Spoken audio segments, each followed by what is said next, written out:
Otep à tous les frères et sœurs kémites, merci encore pour votre attention pour cette nouvelle capsule. J'ai passé quelques jours sans pouvoir enregistrer une vidéo parce que j'avais quelques soucis de santé. C'est encore un plaisir de vous retrouver. Pour vous qui me suivez d'habitude, merci encore de me prêter votre attention. Et pour ceux-là qui auront l'opportunité de me suivre, je vous en remercie aussi. Vos remarques seront toujours les bienvenues. Alors, ce soir, nous parlerons d'un sujet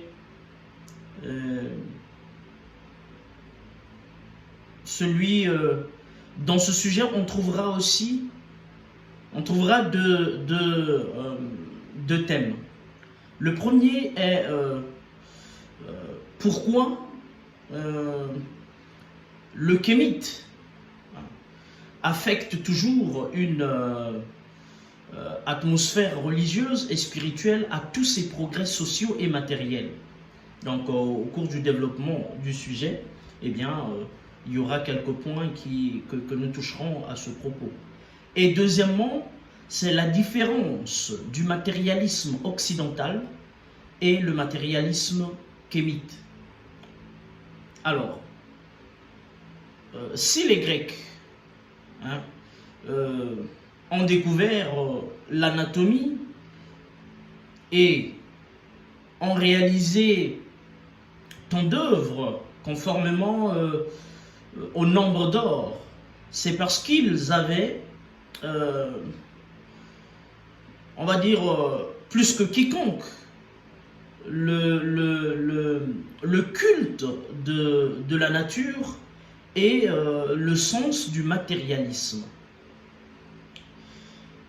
Pour eux, tout était en quelque sorte sur terre et tout gravitait autour de l'homme. Et l'homme, maître de lui-même et maître de sa destinée. Étant le centre du monde, il était le Dieu ici-bas. Réaliser son image avec perfection constituait donc le plus haut, on va dire, un rêve, l'ultime idéal de l'artiste. Là, en développant ce sujet, je suis aussi surtout en train de décrire un peu les styles de sculpture. Là, il y a aussi la différence de sculpture entre l'Égypte et la Grèce. Donc voilà pourquoi on parle en termes de représentation, d'image, n'est-ce pas? Et donc la réalisation ou réaliser son image à travers l'art ou la sculpture, il le faisait d'abord avec perfection. Et cela constituait donc, en quelque sorte, le rêve ultime. C'est-à-dire que c'était l'idéal de l'artiste, de représenter l'homme à travers l'art de manière perfectionniste. N'est-ce pas?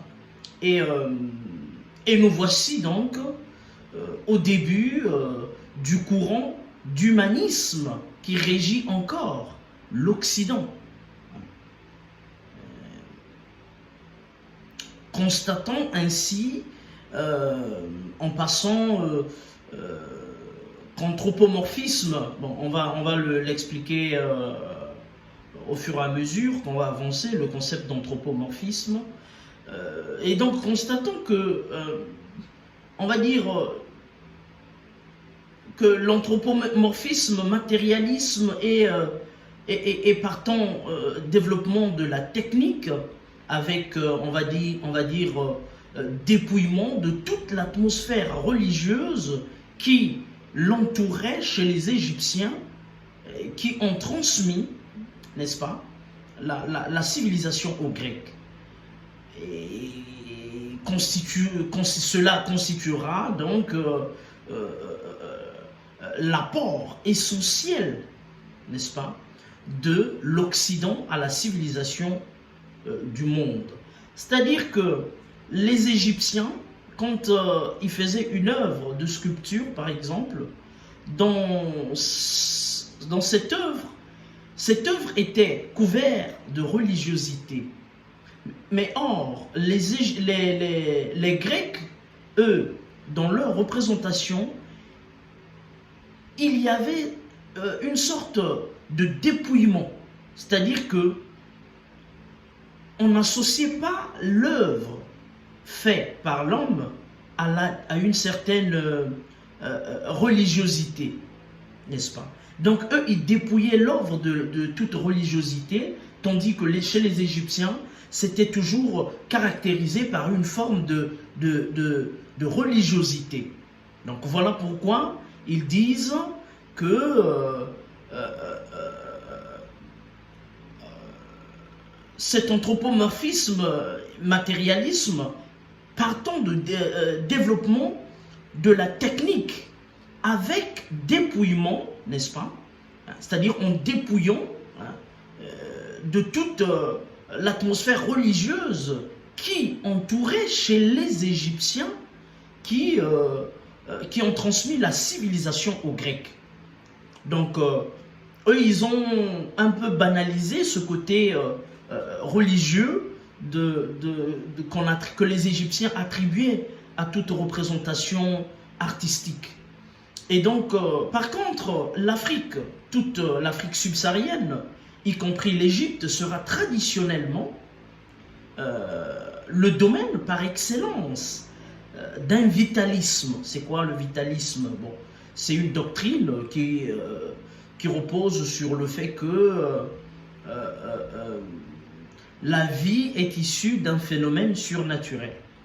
Hein? C'est pour dire que ceci doit encore nous rappeler que aucun peuple au monde ne peut enseigner la religion au peuple kémite. Parce que le peuple kémite a toujours vécu dans la religion. Mais pas cette religion révélée. Voilà, il faut faire un distinguo. Pas la religion révélée. Mais le peuple kémite a toujours vécu dans la religion et la spiritualité. Voilà pourquoi les Égyptiens ou les Africains du côté subsaharien ont traditionnellement, ils ont donc exprimé, n'est-ce pas, leur spiritualité, leur religiosité dans tous les domaines. C'est-à-dire que dans tout ce que les Kémites faisaient, il y avait toujours une forme de participation, on va dire indirecte, d'une forme de force surnaturelle, voyez-vous. Et donc, ce vitalisme qui, minimisant la modeste puissance de l'homme, cherchera toujours à gagner par des moyens religieux appropriés l'intervention de forces extra-humaines. C'est ainsi que toutes les découvertes artistiques,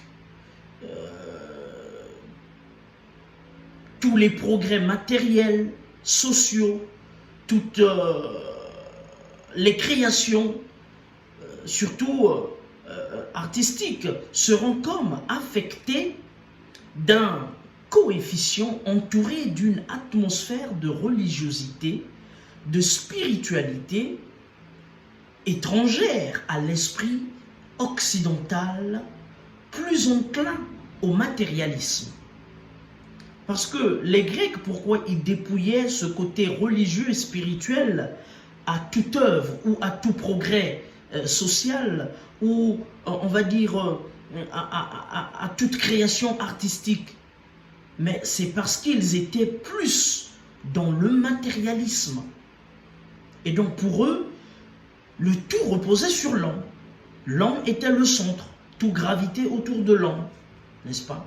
Et quand l'Égypte aura transmis, imbibé de sacré au reste du monde, et à la Grèce en particulier, celle-ci ne pourra mettre à profit ce legs qu'en ramenant la religiosité qui l'entoure à l'échelle de l'homme et de la nature.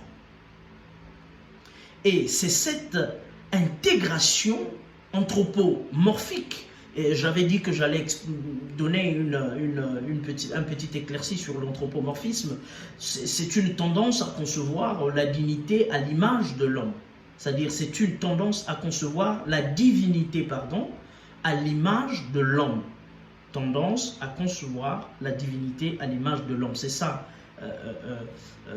tout ce qui est anthropomorphique, anthropomorphisme et tout.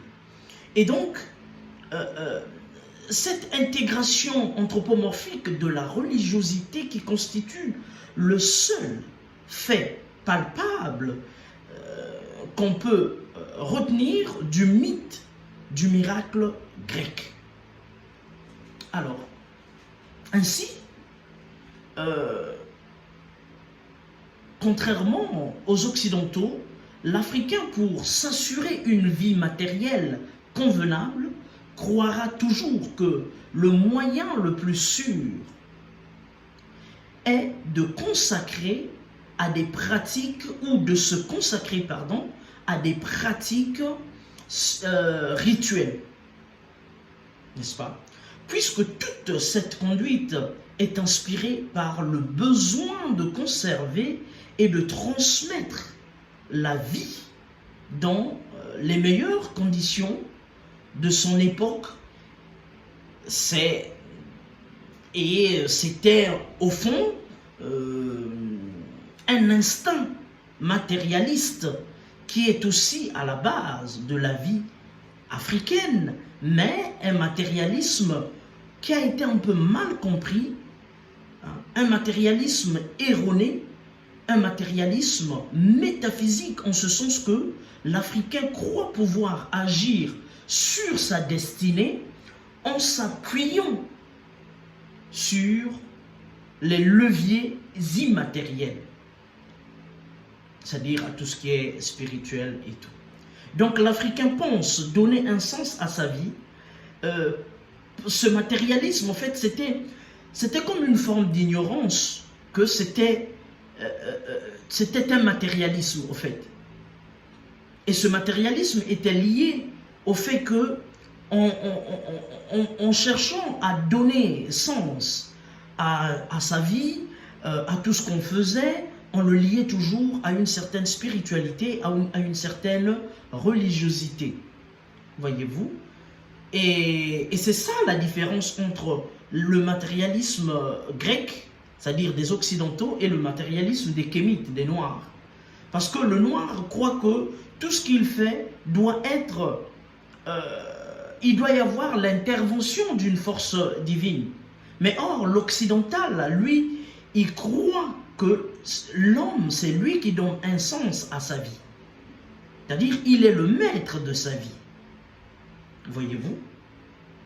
Et donc, la correction de cette erreur, c'est-à-dire de l'erreur de cette conception matérialiste du kémite, doit lui venir d'Occident. Et c'est le plus grand avantage qu'il puisse tirer de son contact avec celui-ci, avec l'occidental. Bien entendu, une telle analyse n'est palpable ou n'est valable que pour l'Africain non islamisé ou non christianisé. Je répète, la correction de ce matérialisme kémite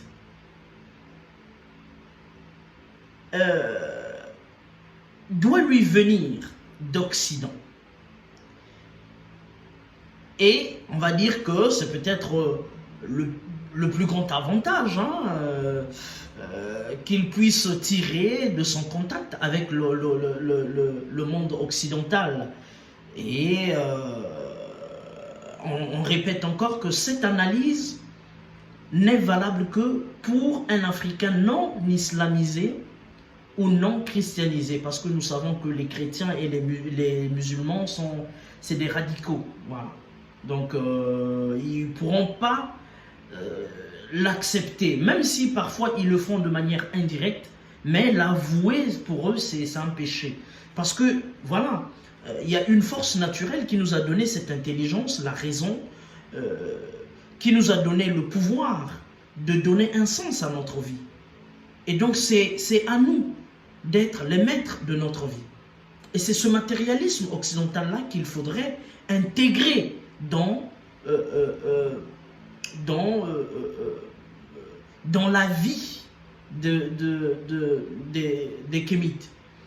Ne pas toujours penser que pour que je trouve un boulot, il faut que ça soit la puissance divine. Pour que je trouve une femme, il faut que ça soit la puissance divine. Pour que je devienne, je ne sais pas, entrepreneur, il faut que Dieu décide. Non. Mais il t'a tout donné. Il t'a donné la raison. Il t'a donné la capacité de réaliser les choses. Et c'est à toi d'approfondir. C'est à toi de faire des efforts d'élévation personnelle. C'est à toi d'aller chercher. Tu ne vas pas t'asseoir chez toi dans ta maison et puis penser qu'une femme va tomber du ciel. Il faut sortir, aller la chercher quelque part, puisqu'elle est quelque part. Donc, voilà un peu ce qu'on allait dire. C'était un sujet très bref. Et je pense que ça a été clair. On a essayé de différencier ce matérialisme occidental et le matérialisme, cette forme de matérialisme un peu occulté du kémite ou du noir. Voilà. Où le noir pense que dans toutes ses créations, il y a toujours la main de la puissance divine. Non, la puissance divine t'a donné l'intelligence de créer. Il t'a donné le pouvoir de création. C'est pas pour rien, nous sommes des petits dieux, parce que nous pouvons créer. N'est-ce pas? Avec par exemple une reproduction, une création artistique. Mais c'est une œuvre de l'esprit. Donc par là, en différenciant ce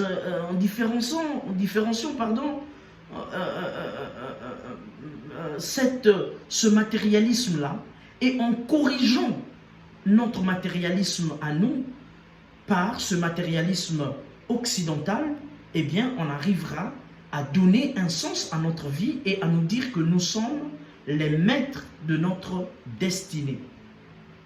Donc, voilà ce qu'on allait dire ce soir. Je vous remercie et surtout, continuez à vous abonner, à commenter et puis à liker les vidéos. Je vous dis encore Otep et portez-vous bien.